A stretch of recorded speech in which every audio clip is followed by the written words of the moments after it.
मुझे पद्मश्री मिला है, लेकिन उद्योग और ट्रेड में। जिस समाज में कभी खाना नसीब नहीं था, जहां कपड़े तक ढंग के नहीं थे, जहां रहने के लिए घर नसीब नहीं था, ऐसे लड़की को पद्मश्री मिला उद्योग और ट्रेड में। और एक खुशी की बात बता दूं कि नारी शक्ति 8 मार्च को नारी शक्ति मिल रहा है मुझे प्रेसिडेंट हाउस में, प्रेसिडेंट के हाथों से।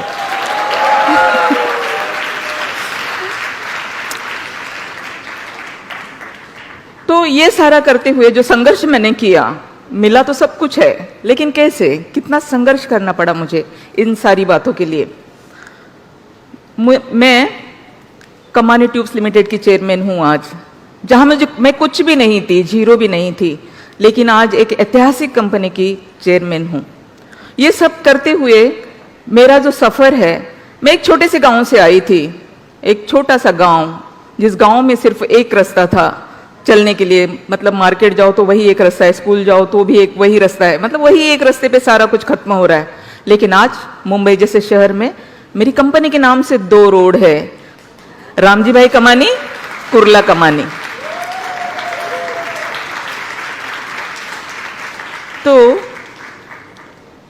मेरा एजुकेशन तक नहीं हो सका ढंग से, मैं बहुत पढ़ लिख कर आगे बढ़ना चाहती थी, लेकिन छोटी सी उम्र में शादी कर दी गई, शादी भी सक्सेस नहीं हुई।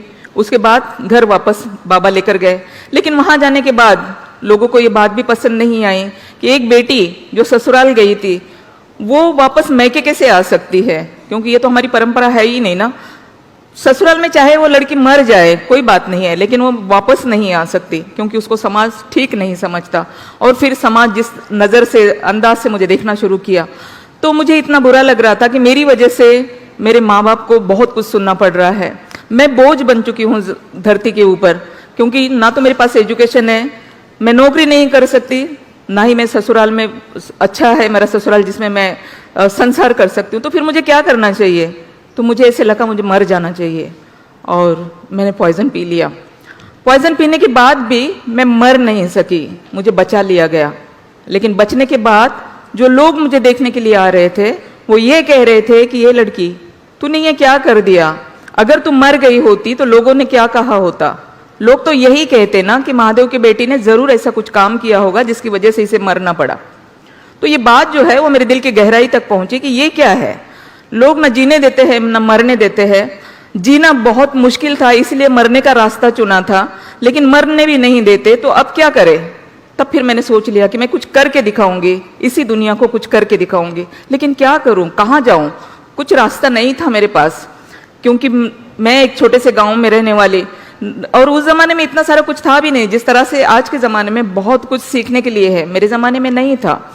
वहाँ तो ऐसा था ना कि घर से बाहर लड़की अगर जाती भी है तो कहाँ जा रही, क्यों जा रही, किससे बात कर रही है, इस तरह से था।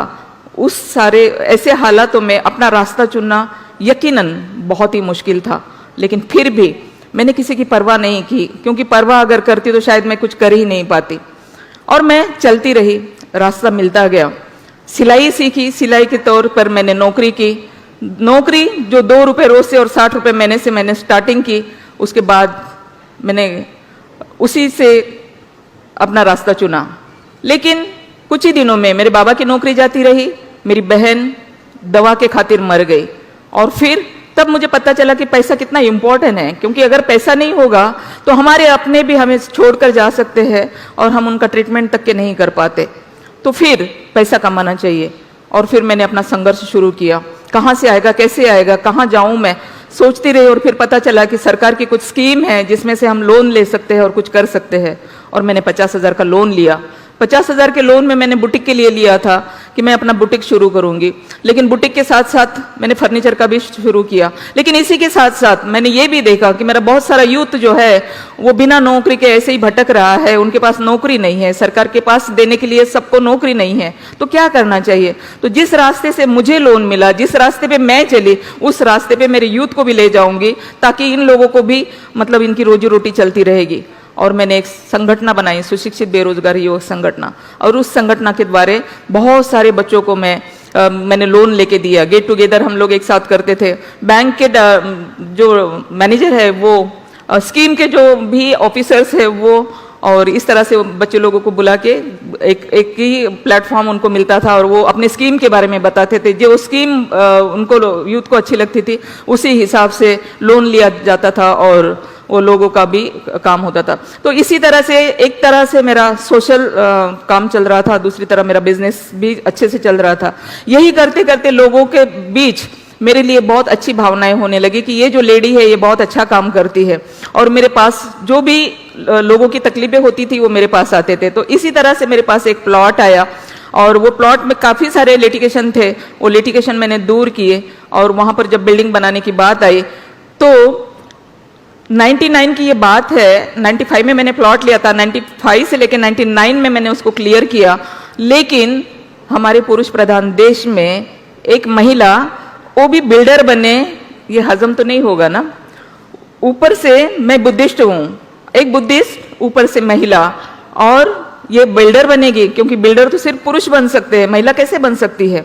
और फिर मेरे नाम की सुपारी तक की दी गई, सुपारी दी गई। लेकिन मेरी नसीब अच्छी थी कि जहाँ पे ये मीटिंग चल रही थी वहाँ से एक आदमी मुझे आकर बताया उसने कि मैडम आप अपने गाँव चले जाइए क्योंकि आपको आपकी सुपारी दी गई है। तो यहाँ बहुत सारी महिलाएं बैठी हुई है, मैं उनसे पूछना चाहूँगी कि अगर आपको कभी पता चला कि आपको कोई मारने वाला है तो मुझे बताइए आप क्या करने वाले हो, क्या करने वाले हो बताइए।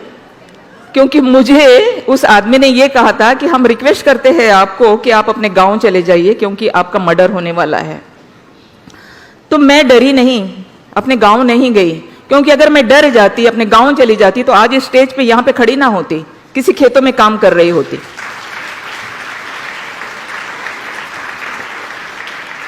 तो मैं उस वक्त के पुलिस ऑफिसर जो थे, मैं कल्याण में रहती थी, थाना में जो पुलिस कमिश्नर थे वहाँ भुजंगराव मोहिते जिनका नाम था, 99 की बात है, और मैं उनके पास गई और उनको मैंने बताया कि इस तरह की मुझे मारने की सुपारी दी गई है साहब। उन्होंने कहा ये कैसे मुमकिन है। मैंने कहा भाई साहब आप पुलिस है, आप ढूंढ लीजिए क्या हो गया, लेकिन ये बात सच है, मुझे पता चली इसीलिए आपको बताए। पुलिस ने देखा, कार्रवाई की, लोग पकड़े गए। लेकिन उन्होंने मुझे एक सलाह दी कि आप एक काम कीजिए, अभी आप बिजनेस में आ ही गए हो और आपको अभी पता चला है, लेकिन नेक्स्ट टाइम हो सकता है कि पता ना चले, तो आप क्यों नहीं अपने लिए सिक्योरिटी ले लेती हो। तो मैंने कहा साहब सिक्योरिटी लेकर कहाँ लेकर घूमूंगी मैं, मुझे सिक्योरिटी नहीं चाहिए, देना हो अगर तो मुझे रिवॉल्वर लाइसेंस दे दीजिएगा।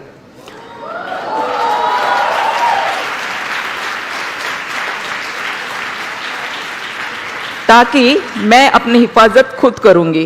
और आपको यकीन नहीं आएगा, शायद भारत की मैं पहली महिला होंगी कि 11 बजे मैं साहब के ऑफिस में गई थी थाना कमिश्नर के पास, और शाम को 6 बजे मुझे लाइसेंस मिला, एक ही दिन में। तो उसके बाद बहुत सारे ऐसे क्योंकि मेरा काम तो इसी तरह से था, मैं आगे बढ़ती रही और कई बार ऐसे होता रहा। लोग कहते रहे कि बस आप इस तरह से काम कर रहे हो, कहीं ना कहीं आपको कोई मार डालेगा। मैंने कहा कि मेरा रिवॉल्वर है मेरे पास, उसमें 6 गोली है, जब तक 6 गोली है तब तक कोई माइकलाल मुझे मार नहीं सकता।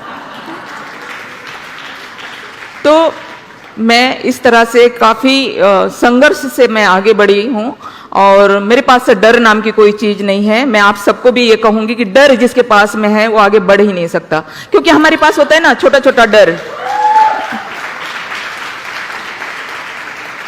कि अगर मैं ये करूं तो क्या होगा, अगर मैं वो करूं तो क्या होगा, अगर मैं वहां जाऊं तो क्या होगा। इस तरह का जो डर मानसिकता दिमाग में होती है तो इंसान डर जाता है, आगे नहीं बढ़ता। इसलिए डर को निकाल दीजिए, अपने आत्मविश्वास को जगाइए, आप भी बहुत कुछ कर सकते हो। और मैं इसी तरह से कमानी ट्यूब्स लिमिटेड जैसी बहुत बड़ी कंपनी, जो ऐतिहासिक कंपनी है, जिसको नेहरू गांधी का वारसा लगा हुआ है, ऐसी कंपनी, और ऐसे कंपनी के कामगार मेरे पास आए और उन्होंने कहा कि ये कंपनी आप मैडम टेक ओवर कर लीजिए। अब आप देख लीजिए कि मैं एक देहात से आई हुई लड़की, जिसके पास ढंग का एजुकेशन तक नहीं है, जिसने कोई MBA नहीं किया है, जिसके पास कुछ भी नहीं है तो सिर्फ हिम्मत, काम करने की बहुत सारी हिम्मत, ना तो कोई डर, ना तो कोई, और पूरी ईमानदारी और सच्चाई के साथ में अपना काम करना है, काम को अपना 100% देना है, तो यकीनन रास्ता अपने को मिलना ही है, मंजिल अपने को मिलना ही है। और मैंने उस कंपनी को टेक ओवर करने की कोशिश की, मैं वहां गई।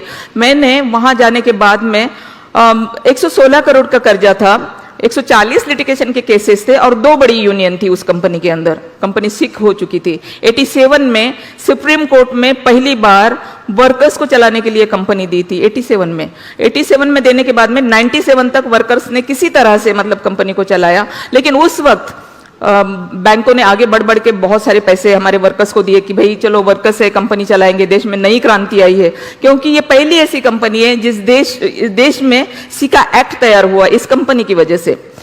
पहली ऐसी कंपनी जिसकी वजह से मालिक को बाजू में करके वर्कर्स को मालिक बनाया गया। लेकिन वर्कर है, नहीं वो चला सके कंपनी को। तो 97 में जब कंपनी फिर से लिक्विडेशन में, 3 कंपनियां थी कुरला में, कमानी इंजीनियरिंग, कमानी मेटल्स और कमानी ट्यूब्स, 2 कंपनियां ऑलरेडी लिक्विडेशन में जा चुकी थी और कमानी ट्यूब्स को मैंने बचा लिया। अब ये कमानी ट्यूब्स को बचाने के पीछे 116 करोड़ रुपए का कर्जा है। ये कैसे हुआ? मैं 2000 में वहां गई थी। 2000 से लेकर 2006 तक मैंने काफी स्टडी की उसके अंदर कि क्यों 116 करोड़ का कर्जा है। तो पता ये चला कि मतलब अगर किसी बैंक ने 5 करोड़ दिया है तो उसका 25 करोड़ हो गया, किसी बैंक ने 4 दिया, मतलब इस तरह से इंटरेस्ट और पेनल्टी की वजह से इतना सारा लायबिलिटी उसके ऊपर बढ़ गई। तो ये लायबिलिटी कैसे कम हो सकती है? अगर मैं किसी बैंक के चेयरमैन के पास जाऊं तो शायद ना हो सके। तो मैं उस वक्त के जो फाइनेंस मिनिस्टर बैंकिंग थे उसके पास गई और उनको मैंने रिक्वेस्ट की कि देखिए साहब, ये सुप्रीम कोर्ट का बेबी है और ये भी लिक्विडेशन में जा रही है, 2 कंपनियां ऑलरेडी जा चुकी है और मैं इसे बचाना चाहती हूँ क्योंकि इसके वर्कर जो है ये मेरे पास आए थे और आज वो भूखे मर रहे हैं, तो मैं उनके खातिर ये काम करना चाहती हूँ। तो वैसे भी लिक्विडेशन में अगर चली जाती है तो किसी को कुछ भी नहीं मिलना है, लेकिन अगर आप इंटरेस्ट और पेनल्टी अगर माफ कर देते हैं तो कम से कम प्रिंसिपल तो सबको मिल जाएगा। तो उन्होंने बैंकों से बात की, करीबन 4-5 बैंकों के सारी लायबिलिटी थी और बैंकों के चेयरमैन से फोन आया। आईडीबीआई हमारी ऑपरेटिंग एजेंसी थी, उन्होंने मुझे कॉल किया। ओटीएस हो गया बैंकों के साथ में। और मैं आपको बताऊं कि कहाँ पेनल्टी और इंटरेस्ट तो सारा माफ कर ही दिया, लेकिन जो प्रिंसिपल था उसमें से भी 25% मुझे माफ कर दिया गया। और इस तरह से 25% वहां पे माफ हो गया, मेरे लिए काम करना आसान हो गया। फिर वर्कर्स थे, वर्कर्स का ड्यूज था, बैंक के ड्यूज थे, ये सारा करके 2006 में 21 मार्च 2006 में कोर्ट ने मुझे कंपनी दी चलाने के लिए कि ये कंपनी है, लेकिन एक शर्त ये है कि 2011 में आपको सिका से बाहर निकलना है। तो आपको बताते हुए मुझे खुशी होती है कि मैं 2006 से 2009 तक मैंने फैक्ट्री स्टार्ट की। कुरला से मुझे वाड़ा फैक्ट्री शिफ्ट करनी पड़ी, काफ़ी सारी दिक्कतें हुई, लेकिन सारे दिक्कतों का सामना मैंने किया और 2009 में फैक्ट्री स्टार्ट की। और 2011 में जहां बैलेंस शीट पे 116 करोड़ का कर्जा था, वहां 4.5 करोड़ एक्स्ट्रा आ गए।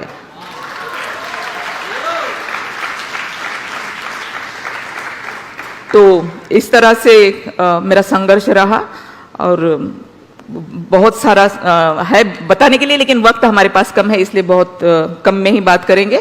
तो 2011 में मैं सिका से बाहर आ गई, इसीलिए सरकार ने मुझे 2013 में पद्मश्री से नवाजा और आज दुनिया भर के अवार्ड्स मुझे मिलते हैं, दुनिया भर के।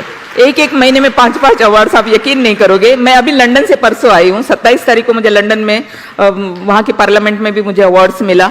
तो इस तरह से